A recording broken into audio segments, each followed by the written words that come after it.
bersifat materialistis, biasanya menggeser aspek kehidupan rohani.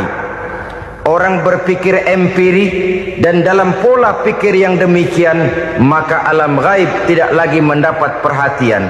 Aspek kehidupan yang bersifat rohaniah malah mulai ditinggalkan. Akibatnya terjadilah kepincangan di dalam kehidupan kita. Pernah ada satu pengalaman pribadi dalam perjalanan kembali ke tanah air. Dalam pesawat di sebelah kanan saya duduklah seorang Jerman, namanya Heiner Simonsen. Iseng saya ajak kenalan, saya ajak ngobrol, saya tanya dia. Saya bilang, Mas Heiner ini, kalau pesawat yang kita tumpangi ini jatuh ke bawah, kira-kira apa yang bakal terjadi, Mas? Dia bilang, kita semua akan mati. Begitu? Iya. Oke. Apa itu mati? Tanya saya. Dia bilang, untuk tahu apa itu mati, kita harus tahu lebih dahulu apa itu hidup. Saya pikir nih bule bisa ngomong juga. Baiklah kata saya. Apa hidup menurut Anda itu?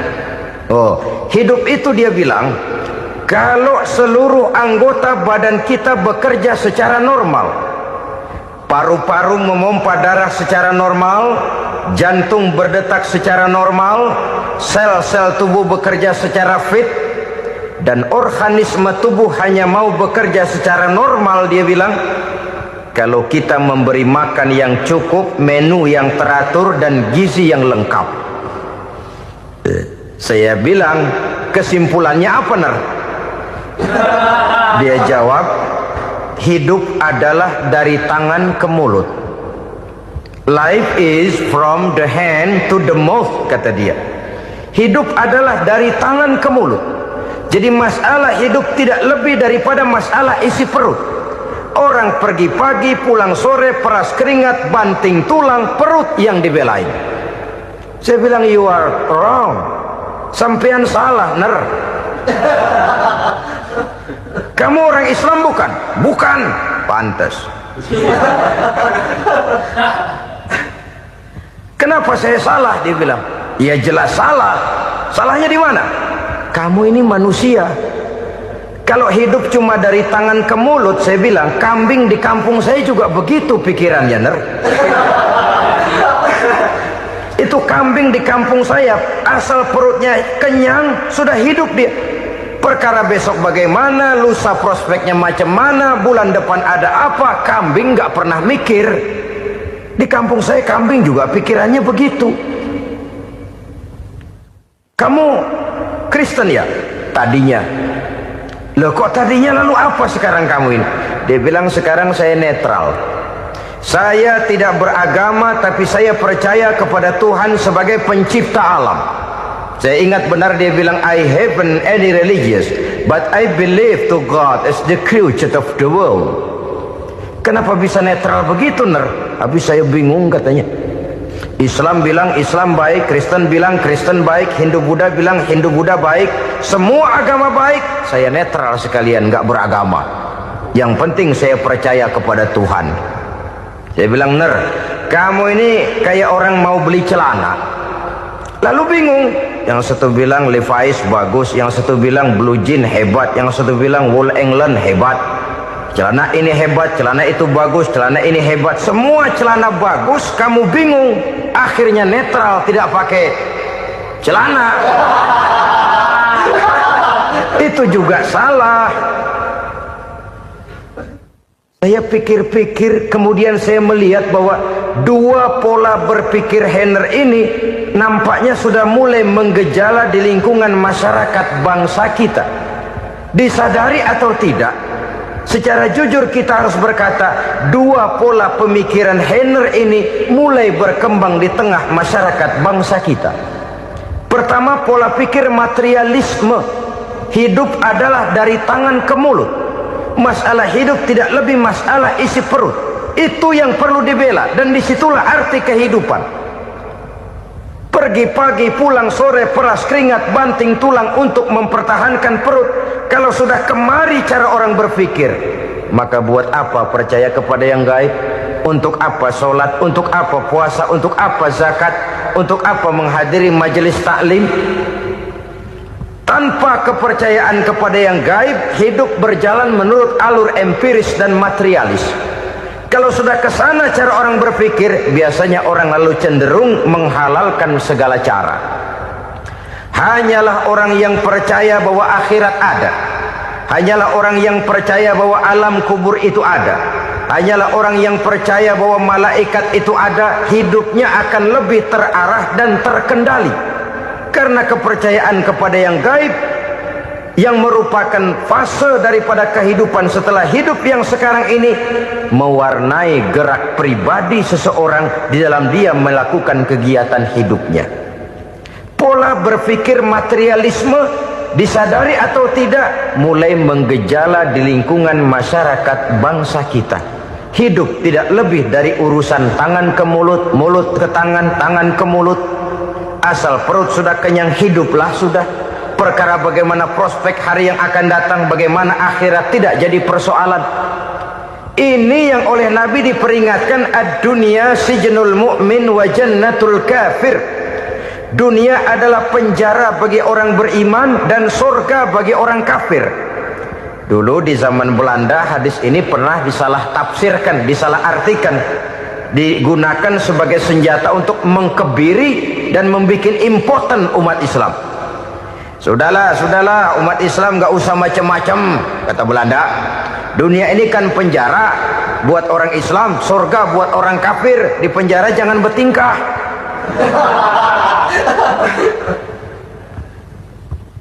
Pengertiannya tidak begitu. Dunia adalah penjara bagi orang mukmin. Artinya dalam kehidupan dunia seorang mukmin tidak bebas memperturutkan hawa nafsunya. Di penjara hawa nafsunya itu. Sebaliknya surga bagi orang-orang kafir. Buat orang kafir, surgalah dunia ini. Mereka bebas memperturutkan hawa nafsunya. Dilarang tidak terlarang, dicegah pun tidak tercegah. Mereka hidup menurut alur bisikan nafsu mereka sendiri. Kemudian bila ajal datang, maut merenggut nyawa, selesailah surganya sampai di situ. Maka bagi orang-orang yang tidak percaya kepada adanya akhirat, kepada adanya alam gaib, surganya sebatas umurnya. Sekali lagi, surganya sebatas umurnya. Bila umur selesai, ajal pun datang merenggut nyawa, selesailah sudah surganya sampai di situ. Alangkah pendeknya perjalanan orang-orang yang tidak percaya kepada alam gaib ini. Bagi kita mukmin, jikalau kita mampu memenjarakan hawa nafsu, kita bisa bahagia di dunia ini. Dan Islam memang tidak menyuruh kita sengsara di dunia. Raih dunia, kejar dunia, gapai dunia sebagai alat untuk mencapai kebahagiaan di akhirat nanti. Hidup adalah satu perjalanan panjang yang terbentang sejak kita terlahir dari alam rahim sampai kepada alam akhirat nanti. Andai kata kita gagal meraih kebahagiaan di dunia, toh kita masih punya akhirat. Tapi jangan jadi dalil yang melemahkan semangat. Biarin dah kita di dunia kebelangsak, yang penting akhirat. Akhirnya dunia benar-benar kebelangsak. Bagaimana dunia ini bisa kita raih, dan bagaimana meraih dunia untuk menunjang kepentingan akhirat nanti. Yang kedua, dari pikiran Heiner yang saya lihat menggejala di lingkungan masyarakat bangsa kita, timbulnya manusia-manusia netral. Seolah-olah Tuhan yes, agama no. Sama Tuhan percaya, agama ogah. Tuhan ngangguk, giliran agama godeng. Padahal hampir dalam setiap ayat dalam Quran, kata-kata amanu biasanya bergandeng dengan wa amilus sholihat. Iman dan amal soleh. Ini sebagai isyarat Tuhan dan agama jangan pernah dipisah-pisah. Apabila kita bertuhan, maka kita harus beragama. Apabila kita beragama, maka agama itu harus bersumberkan dari Tuhan yang kita imani itu. Tidak mungkin kita pisah, Tuhan yes, agama no. sama Tuhan percaya, tapi agama bikin sendiri. Sembayangnya cukup bengong 2 jam madep ngulon.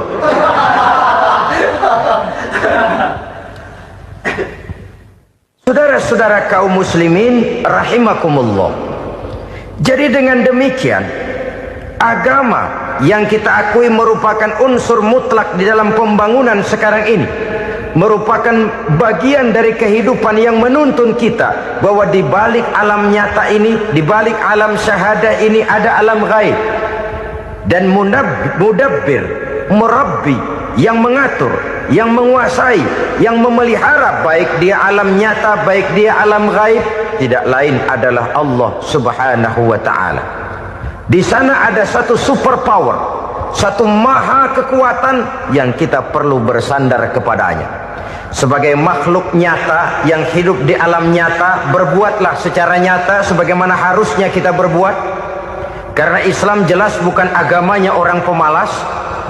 Islam jelas bukan agamanya orang yang mengajarkan setelah selesai sholat boleh duduk, nggelenggem ayam-ayam, ndelohom, menghitung bintang di langit sambil menunggu keajaiban. Tidak.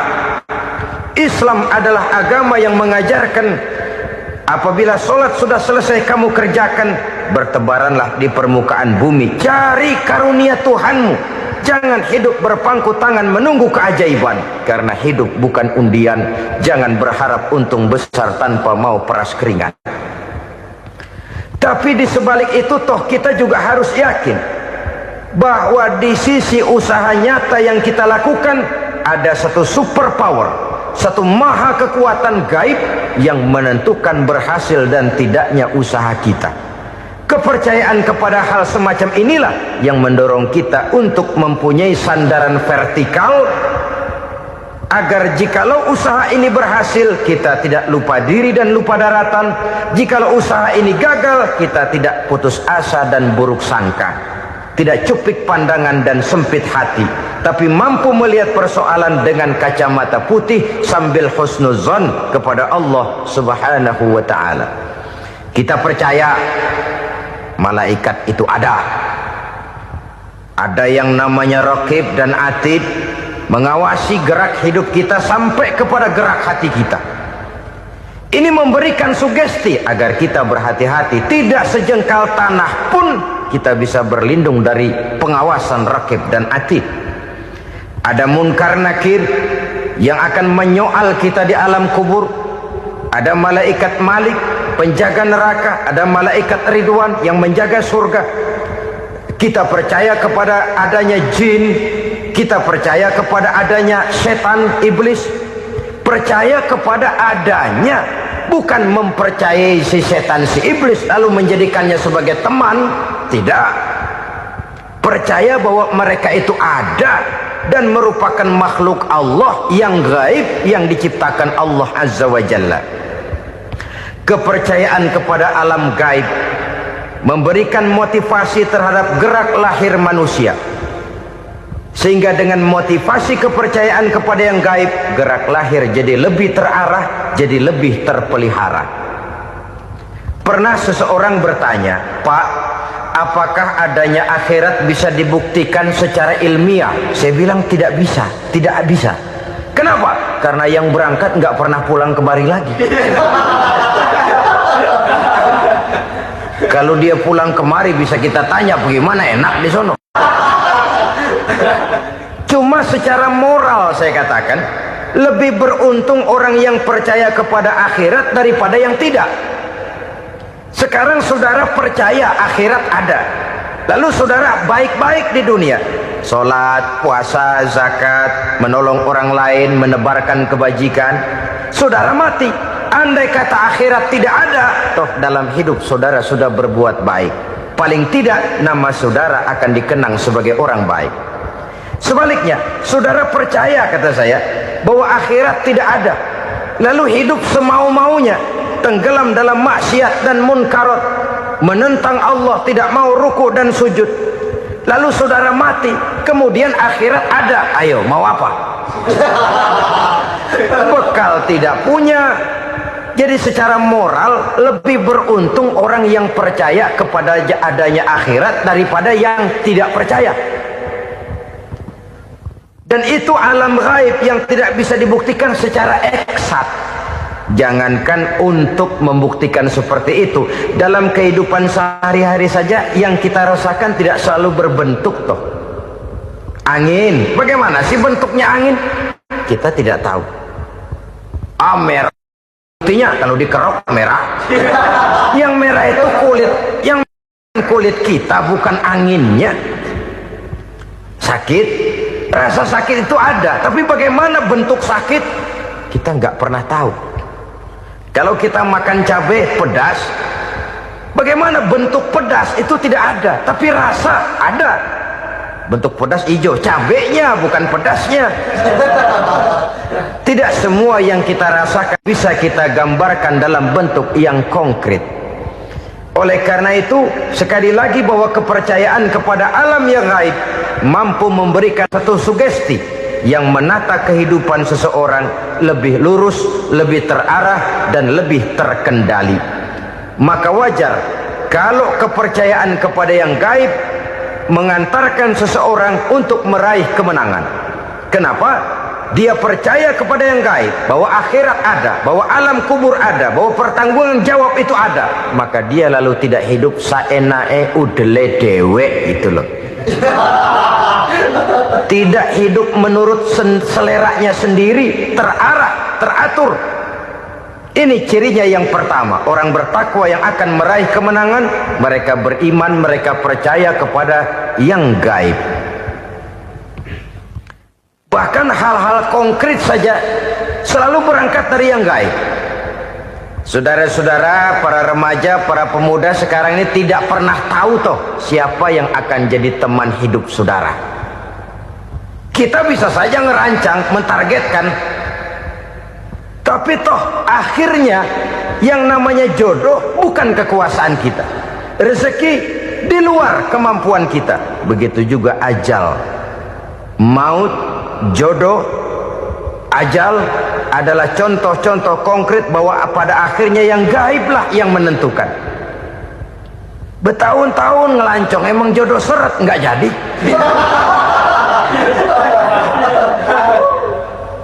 Begitu kenal baru setengah malam nginep ditangkap hansip kan. Hal-hal semacam itu kadang-kadang kita berpikir suuzon, gilet, perempuannya cakep banget, lakinya rebek amat. Memang begitulah jodohnya. Memang begitulah jodohnya.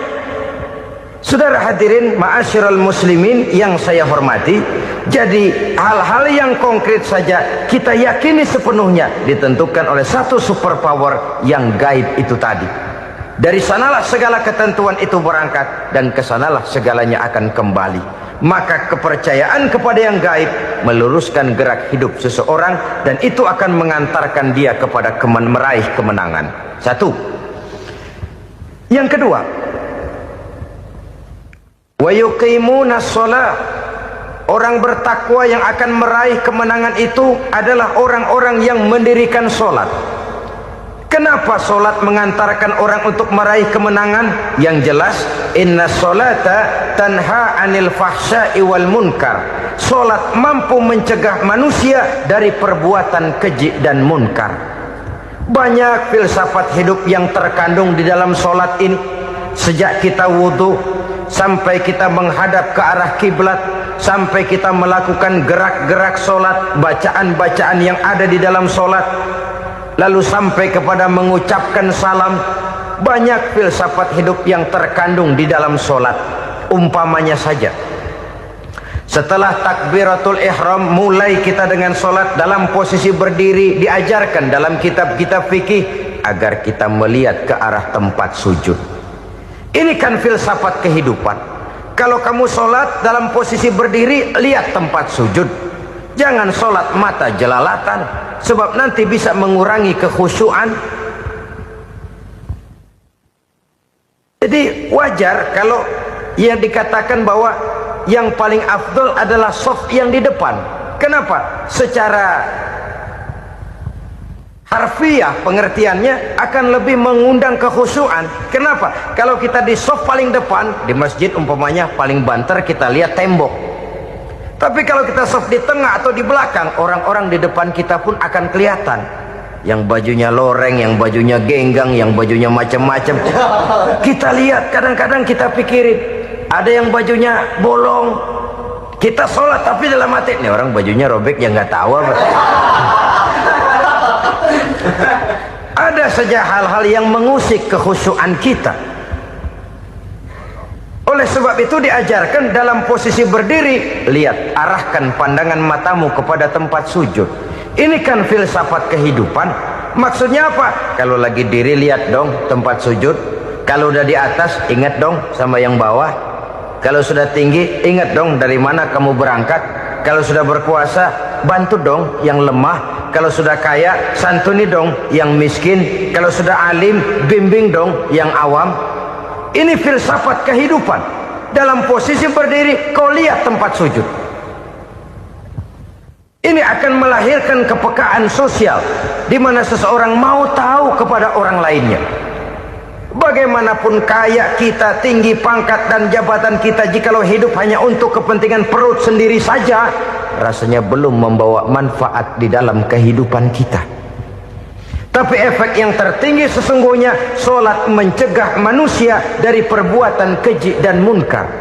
Perbuatan keji dan munkar, walaupun kelihatannya mendatangkan uang, membawa keuntungan, tapi itu keuntungan semu, keuntungan sementara. Dengan menipu orang lain kita bisa dapat untung, tapi tidak membawa berkah. Dan itu adalah kerugian besar dalam kehidupan kita. Maka untuk meraih kemenangan, harus dimulai dengan membentuk kepribadian yang tegar, memiliki sandaran vertikal yang langsung kepada Allah Subhanahu wa ta'ala. Dan itu hanya bisa kita tempuh melalui jalur ibadah formal yang sudah ditentukan Allah, yakni solat yang 5 waktu. Untuk memperkuat itu, ada solat-solat sunnah, rawatib, nawafil, sebagai terminal-terminal kontrol cadangan untuk memelihara stabilitas temperatur batin di dalam kita berhubungan dengan zat yang maha gaib, yaitu Allah Subhanahu wa ta'ala. Orang sering bertanya, Pak, itu tetangga saya nggak sholat, duitnya nggak habis-habis, Pak.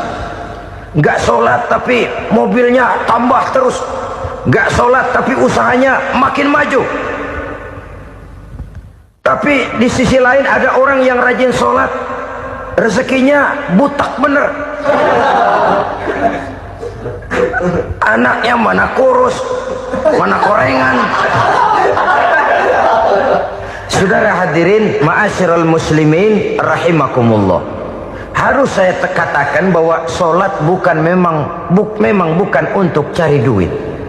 Solat adalah sandaran vertikal kita kepada Allah. Sedangkan soal rezeki itu berkaitan dengan sifat Allah maha pengasih dan maha penyayang. Allah maha pengasih, siapapun dikasih kalau mau usaha. Allah maha penyayang, tidak semua orang disayang oleh Allah Azza wa Jalla. Dan belum tentu banyak harta itu merupakan nikmat. Mungkin juga istidraj. Artinya istidraj itu dikasih tapi diambulin, kalau bahasa Betawinya itu. Dikasih tapi diambulin, itu bukan merupakan nikmat sesungguhnya, lebih merupakan azab dari Allah Subhanahu wa ta'ala.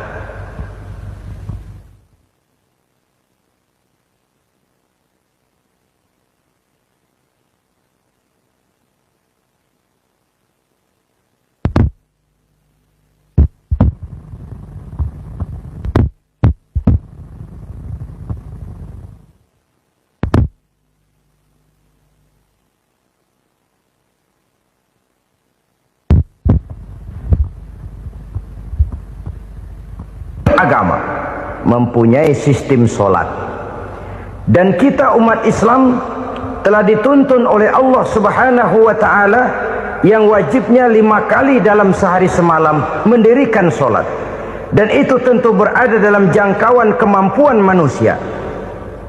Pada awalnya barangkali kita memang merasa solat itu satu kewajiban, tapi semakin kita hayati makna, manfaat dan filsafat yang terkandung di dalam ajaran solat, semakin sampai kita kepada keyakinan bahwa solat adalah keperluan kita. Sehingga pada waktu tertentu dinilai puncaknya, kita tidak lagi akan berkata saya wajib sholat, tapi kita akan berkata saya perlu sholat. Kalau kita sudah merasakan itu adalah keperluan kita, nah di sanalah kita baru akan merasakan ruginya kalau hal itu tidak kita laksanakan. Sepanjang kita masih berkata saya wajib sholat, kita akan lebih merasakan dia sebagai beban ketimbang sebagai keperluan. Yang jelas Allah tidak memerlukan ibadah yang kita laksanakan ini. Dengan kata lain, andai kata satu dunia penuh ini orang tidak ada yang sholat satu pun, Allah tidak akan turun dari jabatan Tuhan. Jangan lalu berpikir kalau kita ngambek se-RW kagak sembahyang Tuhan tekor kali ini ya. Tentu tidak. Itu perlunya kita, bukan perlunya Allah. Dan pada induknya kita akan berkata saya perlu agama. Kalau secara induk kita sudah memerlukan agama, maka konsep-konsep yang ada di dalam ajaran agama itu pun adalah juga merupakan keperluan kita. Baik dia bernama sholat, baik dia bernama puasa, baik dia bernama zakat, baik dia bernama haji, seluruhnya adalah keperluan kita. Dan sesuatu yang kita perlukan apabila tidak kita laksanakan akan melahirkan kerugian di dalam kehidupan. Jangan heran kalau kita membaca riwayat perjalanan hidup para salafus soleh, orang-orang soleh. Ada yang tahajud sampai 100 rakaat, ada yang sholat malam kakinya sampai bengkak. Kita sekalinya bengkak biri-biri. Ada yang sholat membaca surah dalam Al-Quran sampai khotam Quran. Kok mau? Mereka sudah merasakan itu keperluan. Itu saja soalnya. Satu saat pun jikalau kita merasa bahwa itu keperluan saya, kita pun akan melaksanakan seperti itu. Keperluan saya dalam kehidupan. Inilah yang kedua. Yang ketiga, orang bertakwa yang akan meraih kemenangan itu, wa mimma razaqnahum yunfikun. Mereka membelanjakan sebagian daripada rezeki yang diberikan Allah kepada mereka. Mereka infakkan di jalan Allah. Ada satu dialog menarik. Satu hari seorang anak muda bertemu dengan seorang kakek-kakek yang sudah dikenalnya baik. Bertanyalah anak muda ini, "Kek, umur kakek berapa tahun?" 15 tahun, kata si kakek. "Anak kakek berapa orang?" 1. "Harta kakek berapa banyak?" 15 juta. Si anak muda ini bengong, lalu protes, "Kok kakek bohongin saya?" "Kenapa?" "Saya tahu umur kakek 70 tahun. Kenapa ngaku 15? Saya tahu anak kakek 5. Kenapa bilang 1? Saya tahu kakek miliuner, miliaran uang kakek. Kenapa ngaku cuma 15 juta? Begini, kata si kakek tadi. Benar, umur saya 70 tahun. Tapi dari umur yang 70 tahun itu baru 15 tahun terakhir ini saya merasakan ibadah kepada Allah. Meninggalkan maksiat, jauh dari segala macam munkarat.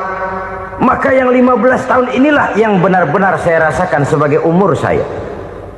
Benar anak saya 5, tapi yang 4 susah diatur. Cuman 1 rasanya nih yang bakal jadi si buah hati belahan jantung berlanjut cerita penerus sejarah. Cuma 1 ini yang saya harapkan, yang akan jadi anak soleh, yang akan membuat saya menerima pensiunan pahala. Kalau yang 4 apek dah, nggak ada harapan. Yang 1 nyekek botol melulu. Oh begitu, iya. Lalu kenapa kakek bilang harta kakek cuma 15 juta padahal saya tahu kakek uangnya miliaran, depositonya banyak? Ya karena 15 juta itulah yang saya ingat yang pernah saya belanjakan di jalan Allah. Saya merasa itulah harta saya yang sebenarnya.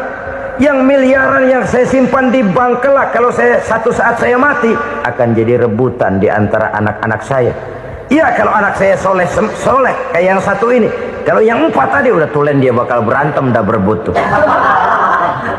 Jadi 15 juta yang saya belanjakan di jalan Allah inilah yang saya merasakan benar-benar harta saya yang sesungguhnya. Dialog ini patut menjadi bahan renungan kita bersama. Diberikan kita umur 40, 50, 60, 70, 80. Berapa tahun dari umur yang diberikan itu yang jalan mulus, yang kita gunakan untuk melaksanakan ibadah? Banyak harta kita simpan di bank, di lemari, di dompet, di tas. Tapi berapa yang sudah kita depositokan di jalan Allah yang akan menemani kita di hari kita kembali nanti? Maka orang bertakwa yang akan meraih kemenangan, wa mimma razaqnahum yunfikun, mereka membelanjakan sebagian dari rezeki yang diberikan Allah di jalan Allah subhanahu wa ta'ala. Ma'asyiral muslimin rahimakumullah, zahirnya memang kita memberikan kepada orang lain, tapi hakikatnya kita menyimpan untuk diri kita sendiri. Kita memberikan kepada yatim piatu 25.000. Zahirnya kita memberikan si yatim, hakikatnya kan kita cuma nyimpan. Saya berikan, titip kepadamu, ini untuk saya di akhirat. Kau boleh belikan baju, kau boleh belikan untukmu makan, kau boleh bayarkan sekolahmu. Ini untuk saya. Hakikatnya kita nyumbang masjid 1 juta, zahirnya kita berikan kepada panitia masjid, tapi hakikatnya kan cuma titip 1 juta ya untuk saya di alam kubur nanti. Silahkan kau boleh belikan semen, ini uang, belikan besi, belikan pasir. Saya cuma sekedar titip untuk kepentingan saya. Hakikatnya kita cuma sekedar menitip. Sebagaimanapun pada hakikatnya, apapun yang kita miliki dalam kehidupan kan cuma sekedar hak guna pakai, bukan hak milik mutlak.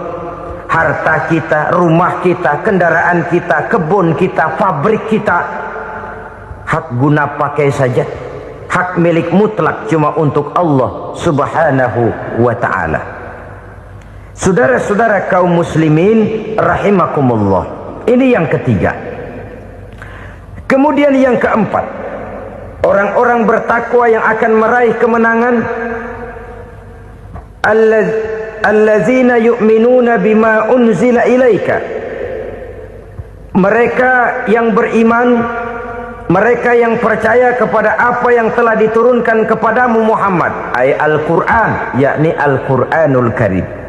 Setelah percaya kepada yang gaib, mendirikan solat, kemudian menginfakkan sebagian dari rezeki yang diberikan Allah, mereka juga lalu percaya kepada yang diturunkan terhadap Nabi, yaitu tidak lain Al-Quranul Karim. Sekali lagi di sini, percaya bukan hanya sekedar percaya saja, tetapi percaya lalu menjadikan Al-Quran itu sebagai pedoman hidup.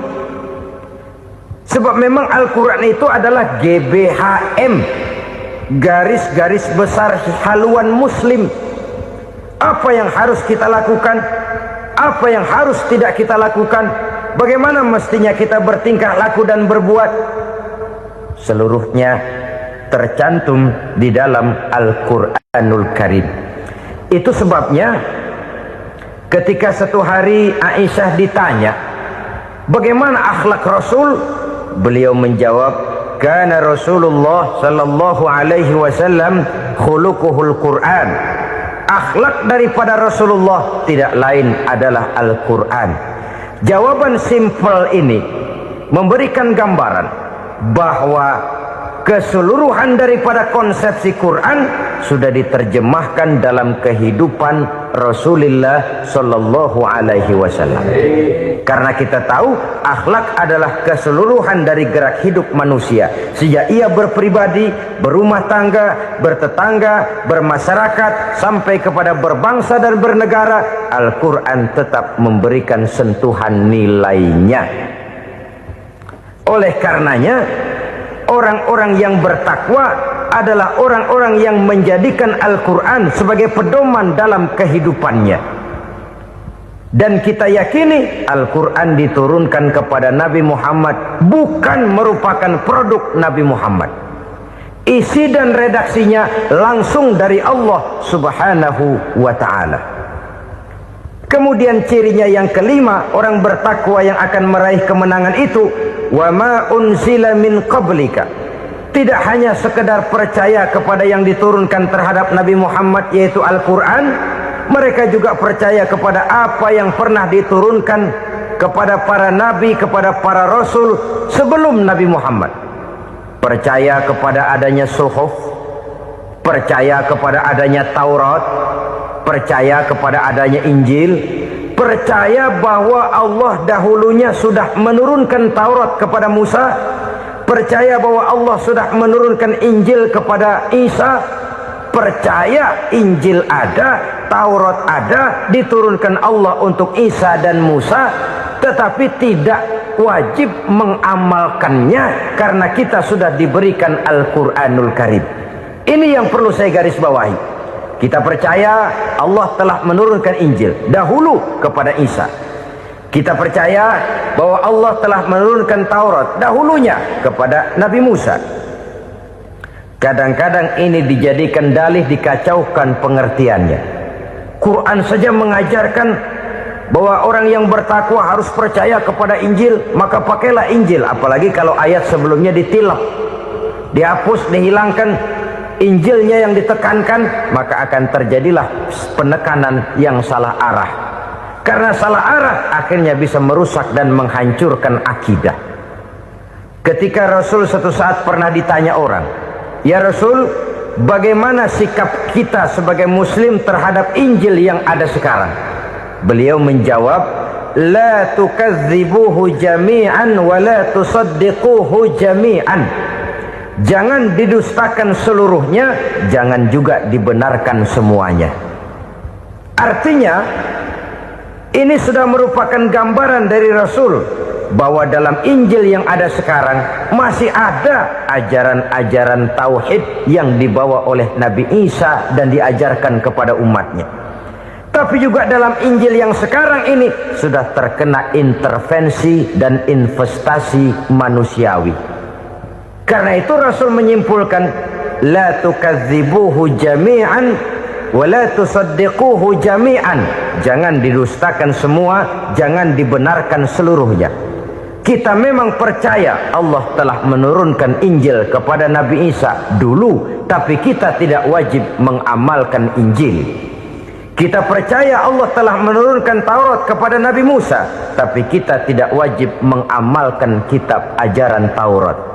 Yang wajib kita percayai dan kita amalkan hanyalah Al-Quranul Karim. Kenapa? Oleh karena baik yang ada di dalam Taurat, baik yang ada di dalam Injil, tentu tercakup di dalam Al-Quran sebagai kitab terakhir yang diturunkan oleh Allah Subhanahu wa ta'ala. Dan itu wajar. Kalau seorang pejabat mau mengeluarkan satu keputusan baru, tentu dia harus meninjau keputusan-keputusan lama. Andai kata dianggap tidak berlaku, dianggap tidak relevan lagi, maka keputusan-keputusan lama itu tentu sudah dianggap tidak berlaku. Sebagian daripada aturan-aturan dalam keputusan lama yang masih dianggap relevan tercantum dalam keputusan baru yang wajib diamalkan. Begitulah hubungannya antara Al-Quran, Taurat, Zabur, dan Injil. 4 kitab samawi yang diturunkan Allah masing-masing kepada Zabur untuk Nabi Daud, Taurat untuk Nabi Musa, dan Injil untuk Nabi Isa alaihi wassalatu wassalam.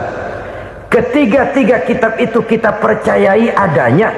Kita yakini Allah telah menurunkan Zabur, Taurat, dan Injil. Tapi kita tidak wajib mengamalkannya. Yang wajib kita mengamalkannya sekarang ini tidak lain hanyalah Al-Quranul Karim saja.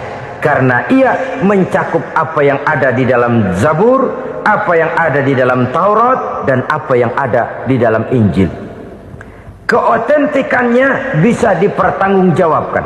Ya, tapi kan Nabi Muhammad sudah mati 14 abad yang lalu, dan di zaman beliau Al-Quran kan belum dikodifikasikan. belum ditulis, bagaimana keotentikannya bisa dipertanggungjawabkan? Mudah saja. Allah berjanji, inna nahnu nazzalna dzikra wa inna lahu lahafizun.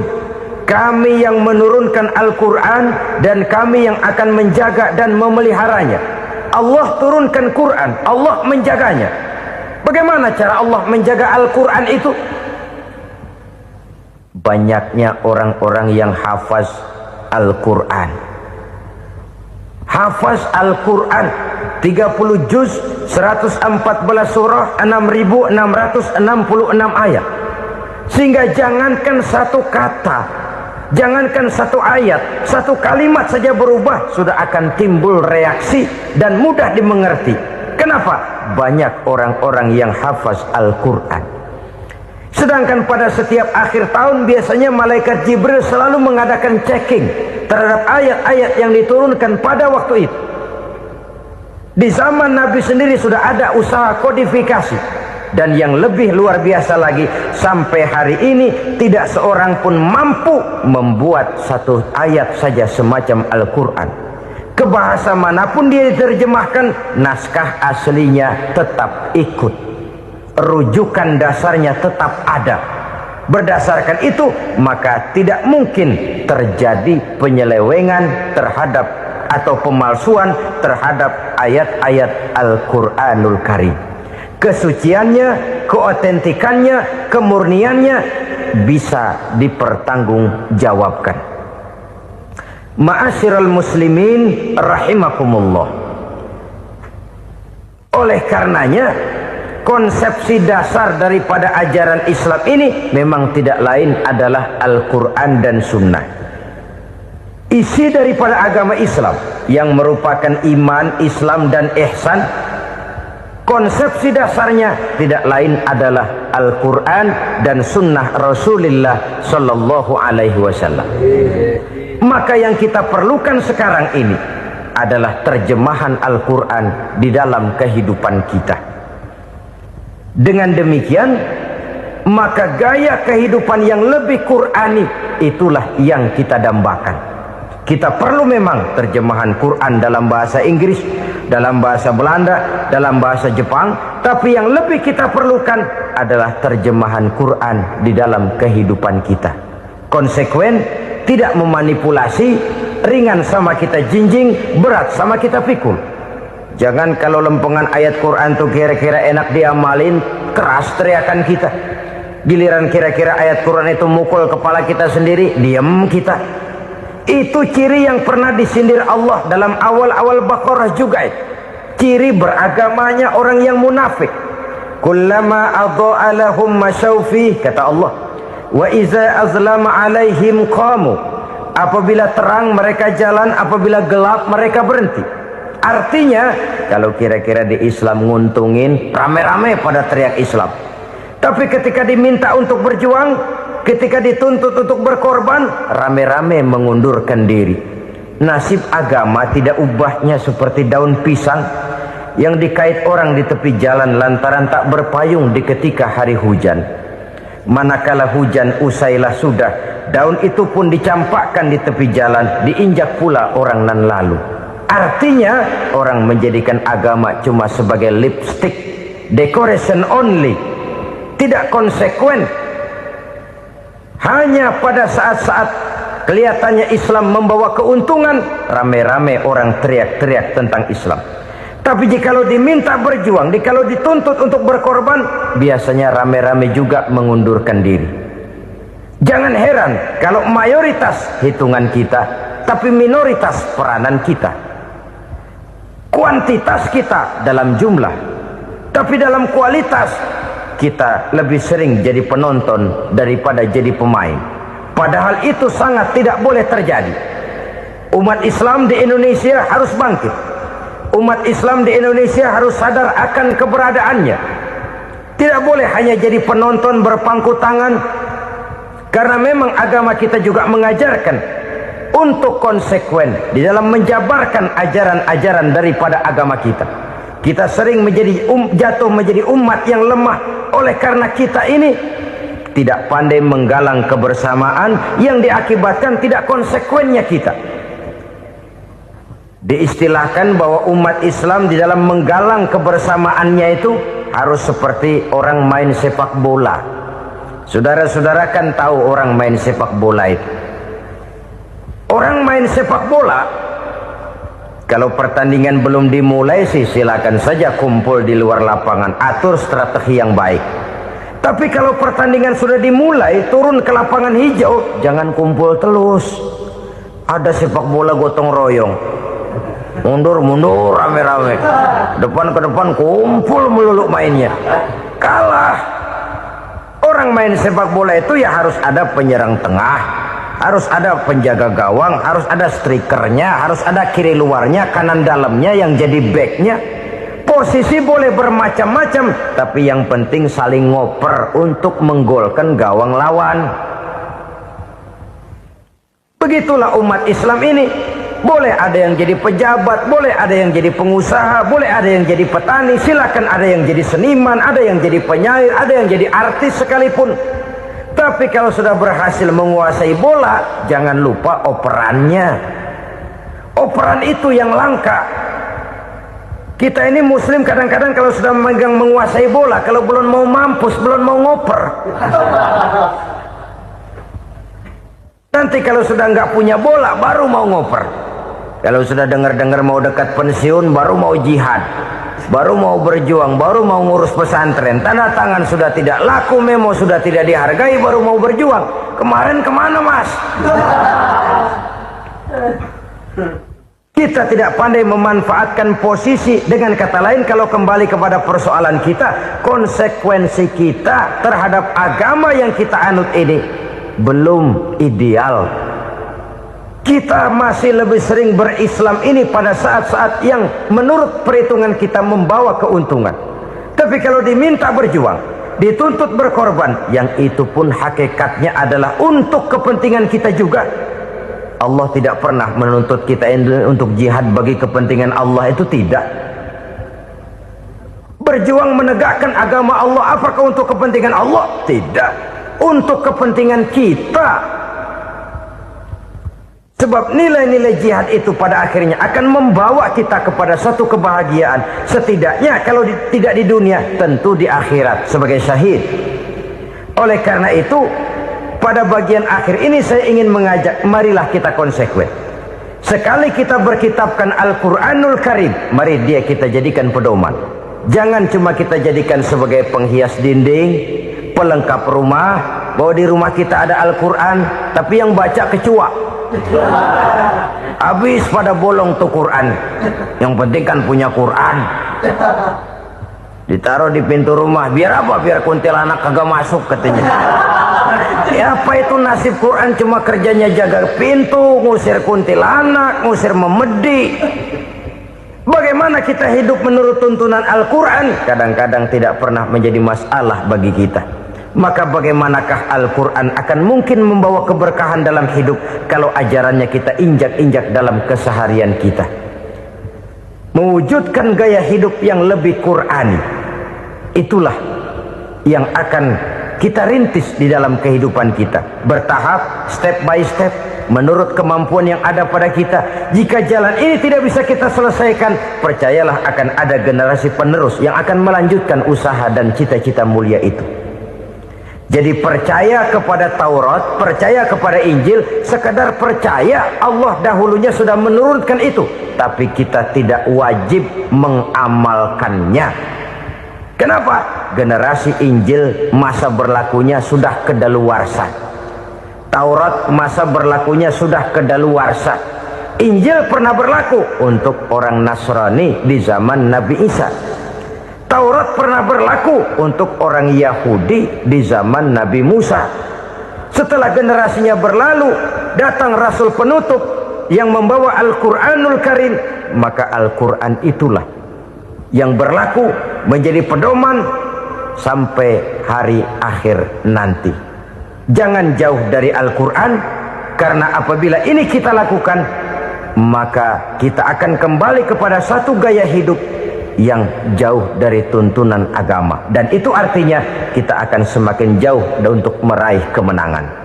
Saudara-saudara kaum muslimin rahimakumullah, Yang keenam, yang terakhir, orang-orang bertakwa yang akan meraih kemenangan itu wabil akhirati hum yuqinun. Mereka percaya, mereka yakin seyakin-yakinnya akan adanya hari akhir, di mana seseorang akan mempertanggungjawabkan seluruh perbuatannya di dalam hidup ini. Dan tidak ada satu perbuatan yang bagaimana kecilnya sekalipun yang tersembunyi dalam pandangan manusia yang tidak akan dibukakan persoalannya di mahkamah Qadi Rabbul Jalil di akhirat nanti. Itulah sebabnya maka percaya kepada akhirat disebut secara khusus. Padahal di awal tadi sudah dijelaskan yu'minuna bil ghaib, percaya kepada alam gaib, dan alam gaib ini termasuk akhirat. Kenapa pada bagian akhir disebut lagi akhirat?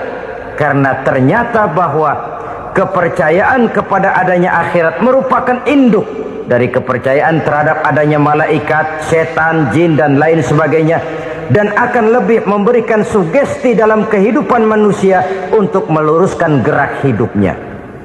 Jikalau satu saat tergerak hati akan berbuat kejahatan, ingin mencuri, sadarlah, awas ada akhirat. Sebab kalau kita cuma teriak awas ada polisi, itu cuma tertunda sementara. Begitu polisi meleng, embat. Kalau kita ingin berbuat jahat cuma berteriak awas ada hansip, cuma sementara ketika hansip itu ada. Tapi kalau ceritanya awas ada akhirat, mau menyeleweng awas ada akhirat, mau berjudi awas ada akhirat, mau mencuri awas ada akhirat. Keyakinan yang akan meluruskan gerak hidup manusia sehingga gerak itu jadi lebih terarah dan terkontrol, tidak merugikan baik diri sendiri, lebih-lebih orang lain. Ternyata bahwa kepercayaan kepadanya adanya hari akhirat sanggup menjadi sumber daya kontrol dari kehidupan manusia, sehingga ia tidak terjebak dalam perbuatan maksiat dan munkarat. Saudara-saudara kaum muslimin, inilah saja yang kita bicarakan pada pertemuan kali ini. Semoga Allah subhanahu wa ta'ala memberikan kekuatan zahir dan batin kepada kita untuk dapat meraih kemenangan dengan beriman kepada yang gaib, mendirikan solat, membelanjakan sebagian dari rezeki yang diberikan Allah, percaya kepada Al-Quran, beriman kepada kitab-kitab yang diturunkan sebelum Al-Quran, lalu meyakini adanya hari akhirat. Terima kasih atas segala perhatian, mohon maaf atas segala kekurangan. Usikum wa nafsi bitaqwallah. Wassalamu alaikum warahmatullahi wabarakatuh. Waalaikumsalam warahmatullahi wabarakatuh. Alhamdulillah, semoga ceramah ini menjadi pengingat dan sumber keberkahan bagi kita semua. Dukung terus dakwah ini dengan subscribe, like, dan share channel ngaji di Teras Online. Wassalamualaikum warahmatullahi wabarakatuh.